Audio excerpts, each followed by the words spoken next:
मैं संजय सिंह, पत्रकार the social media news. मैं अपने स्टूडियो पर सोमेश भाई आए हुए हैं और इनसे मैं बातचीत करूंगा।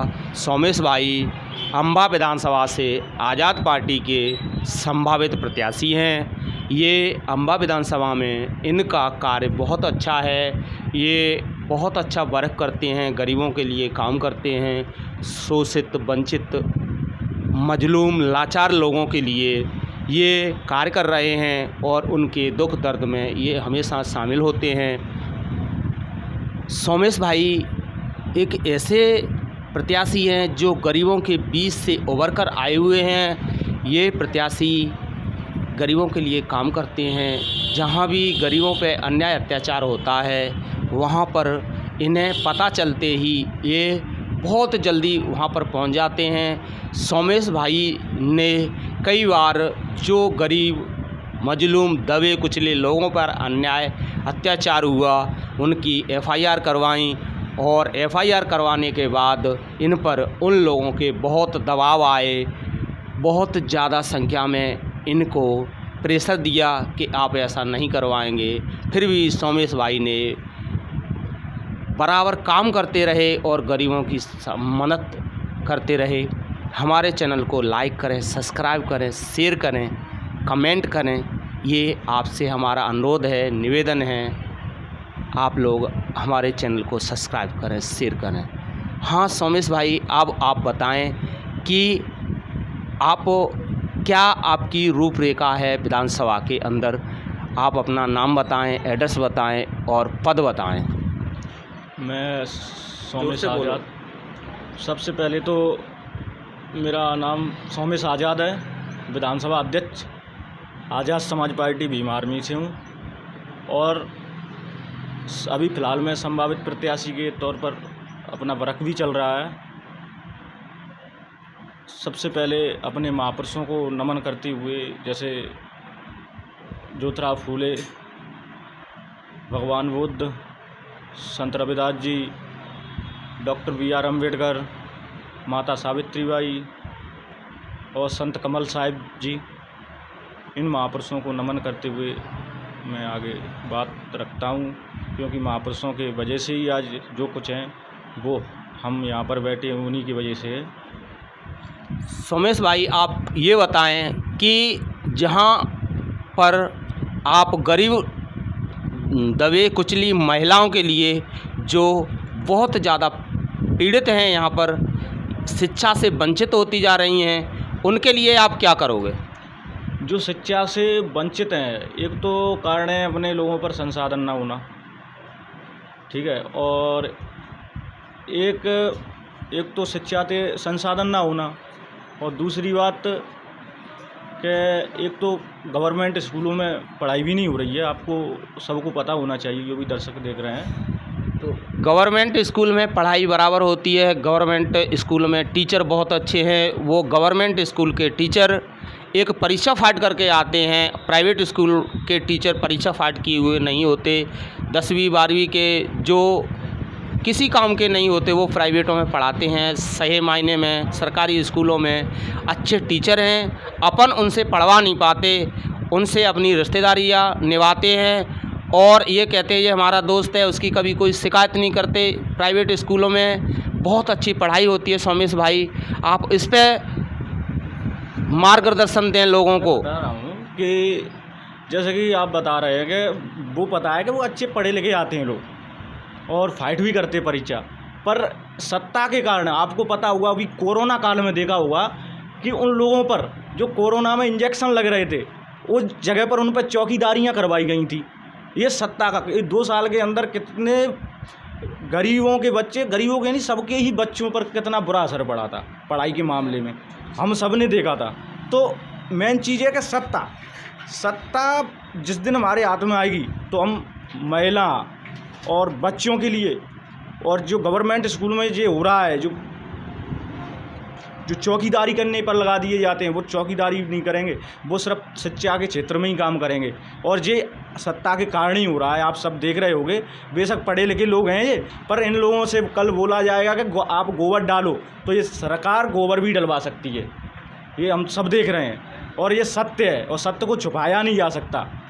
और इसी के लिए ये दर्द है हमारे अंदर भी कि बहुत बुरा हो रहा है भारत के अंदर, कहीं कोरोना लगा के, कहीं कौन सा भी कांड करा के बच्चों को दूर ले आया जा रहा है शिक्षा के क्षेत्र से, कहीं FIR झूठी करके, कहीं कुछ करके नए नए युवाओं पर इतनी घटनाएं हो रही हैं कि। सोमेश भाई, आप बताएंगे कि यहाँ पर जो प्रसूति के लिए हॉस्पिटलों में अच्छे डॉक्टर नहीं हैं और महिलाएं प्रसूति के लिए मुरैना जाना पड़ता है, महिलाओं को बहुत ज़्यादा परेशानी आ रही है, उन महिलाओं के लिए आप क्या करेंगे? अभी एक कुछ दिन पहले एक वीडियो आया था हमारे पास, जो कि गर्भवती महिलाएं हैं, वो क्या डिलीवरी के दौरान जाती हैं तो उन पर 3,000-5,000 रुपये खींचे जाते हैं हॉस्पिटल में।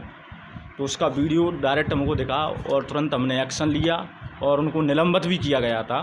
तो ये क्या हो रहा है, ये सत्ता के कारण ही हो रहा है सब कुछ। देखा गया कि सिस्टम को पता चला कि ये कहाँ से बिगड़ा हुआ है। पूरा हॉस्पिटल भी देखो आप, वहाँ पर मरीजों के लिए सही मायने में हवा के लिए पंखे भी नहीं हैं। तो ये कहानी कहाँ से चल रही है? सत्ता, मेन चीज़ है सत्ता। सत्ता पे हम अपने लोगों को बताएंगे, जो गरीब बच्चे हैं जो पढ़ रहे नहीं हैं उनके माता पिता को बताएंगे, समझाएंगे कि आज आप जाग जाओ और जाग कर अपने हक अधिकार और सही व्यक्ति के हाथों में कमान को दो। और कमान आप सब देख रहे होंगे कि चंद्रशेखर भाई आज़ाद जो आज क्षेत्र में काम कर रहे हैं और लोगों के यहाँ जा रहे हैं। अभी आपने देखा होगा BJP शासनकाल में भी देखा होगा, अभी आंदोलन चल रहा है दिल्ली के अंदर, महिला उत्पीड़न, वो यौन शोषण चल रहा है, महिला पहलवान बैठे हुए हैं और जो व्यक्ति अपराधी है उसको जेल में नहीं डाला गया और जो फरियादी हैं उनको जेल में डाला जा रहा है, जो अपने। अच्छा सोमेश भाई, मैं आपसे दोबारा निवेदन करूंगा कि जो यहाँ पर रेड क्रॉस की गाड़ियाँ हैं उनको बिल्कुल चलाया नहीं जा रहा हॉस्पिटल के अंदर। इससे हमारे गरीब लोगों पर बहुत ज़्यादा भार आ रहा है और बहुत ज़्यादा परेशानी हो रही है उनको। रेड क्रॉस की गाड़ियाँ फ्री में जाती हैं और उन गाड़ियों को बिल्कुल चलाया नहीं जा रहा। यहाँ के जो CMO हैं वो प्राइवेट गाड़ियाँ चलवा रहे हैं। मेरे संज्ञान में ये बात आई हुई है, आप इसके लिए क्या करेंगे? इसके लिए और हम आपके संज्ञान में, हमारे संज्ञान में भी पूरी तरह से आएगी और लोग 2-4 लोग या फिर हमारी टीम के पूरे संज्ञान में आते ही हम इस पर एक्शन लेंगे और इतना बड़ा एक्शन लेंगे। पहले भी लिया था डॉक्टरों के ऊपर और हम फिर लेंगे, क्योंकि हम समझौता नहीं करते हैं, हालातों से समझौता नहीं करते हैं। चाहे कितनी भी हमारे ऊपर धमकियां आ जाएं, कुछ भी हो जाए, पर हालातों से समझौता नहीं होगा। सत्य की आवाज़ हमेशा उठाई जाएगी और जो गलत हो रहा है हॉस्पिटल में उसके गलत के साथ गलत को दिखाने के लिए हम हमेशा खड़े हैं और किसी को गलत करने नहीं देंगे। सोमेश जी, यहाँ पर महिला सुरक्षा के लिए, जो कि महिला सुरक्षा, जो छोटे छोटे कास्ट की बच्चियाँ हैं वो पढ़ने नहीं आ पाती, उनकी सुरक्षा के लिए आप क्या करेंगे? हम उनकी सुरक्षा के लिए, अगर हमारे अभी तो देखो एक तो हम भी इतने पैसे वाले नहीं हैं, ठीक है, हम भी एक उन गरीबों से ही निकल कर मैं उन्हीं के बीच का बच्चा हूँ, उन्हीं के बीच का ही बेटा हूँ, उन्हीं के बीच का ही मैं भाई हूँ।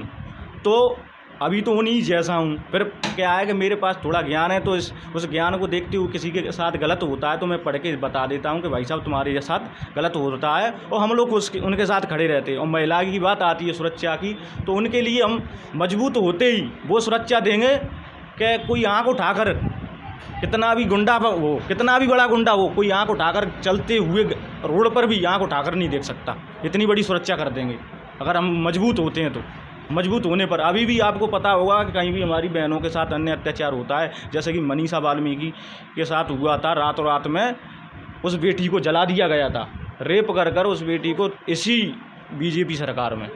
तो उस बेटी को जला दिया गया था इसी बीजेपी सरकार में। तो वहाँ पर भीम आर्मी आज़ाद समाज पार्टी पहुँची और दिन रात लड़ी, मेहनत करी, फिर भी उन लोगों ने अपने ही तरीके से उसको दिया। क्योंकि हम सत्ता पर जिस दिन आ जाएंगे तो किसी भी बेटी के साथ अन्य अत्याचार नहीं होगा। गरीबों की रक्षा के लिए हमें सत्ता की कोई ज़रूरत नहीं है, हमें संगठन मजबूत बनाने की ज़रूरत है। उमेश भाई, आप, सोमेश जी, आप हमें और हमारे समाज को ऐसा निर्देश दें जिससे हमारा समाज इकट्ठा हो और ज़्यादा से ज़्यादा लोग इकट्ठे होकर अपनी स्वयं रक्षा कर सकें।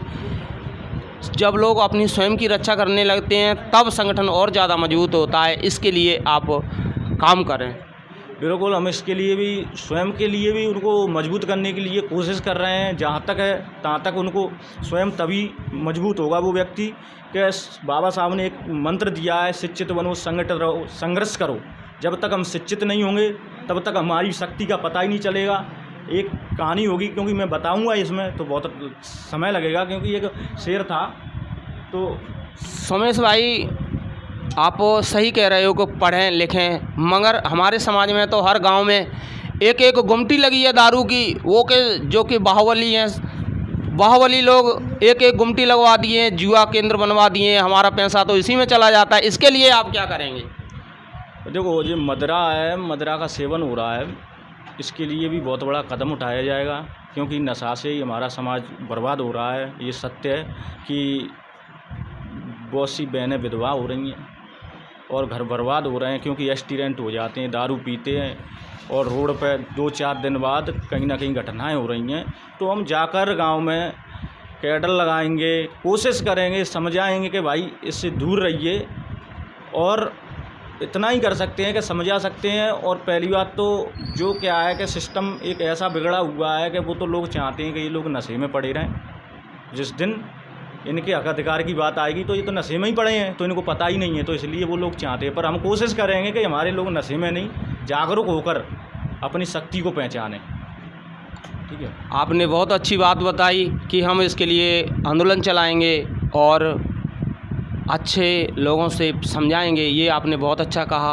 हमारे चैनल को आप सब्सक्राइब करें, शेयर करें, क्योंकि हमारा जब चैनल आप सब्सक्राइब करोगे तभी तो हम आप लोगों की और ज़्यादा मदद कर पाएंगे। हमारे चैनल को सब्सक्राइब करें, शेयर करें, यही आपसे निवेदन, अनुरोध और हमारी प्रार्थना है। हमारे चैनल को बचाए रखने के लिए आप जितना शेयर, सब्सक्राइब करेंगे उतना हमारा चैनल बचा रहेगा और हम समय समय पर आपको अपडेट देते रहेंगे, जिससे हमारा समाज और आगे बढ़ेगा और हमारे गरीब, मजलूम, दबे कुचले लोग हैं वो आगे बढ़ेंगे। सोमेश भाई ने शिक्षा पर बताया, हॉस्पिटल में एम्बुलेंस पर बताया और महिलाओं की सुरक्षा पे बताया। इन्होंने बहुत अच्छा हमारे समाज को मार्गदर्शन दिया। ये आज़ाद पार्टी से यहाँ पर संभावित प्रत्याशी हैं। इनको आप सपोर्ट करें और इनके कार्य को बहुत आगे बढ़ाएं, ये आपसे मेरा निवेदन और अनुरोध है। थैंक यू, धन्यवाद।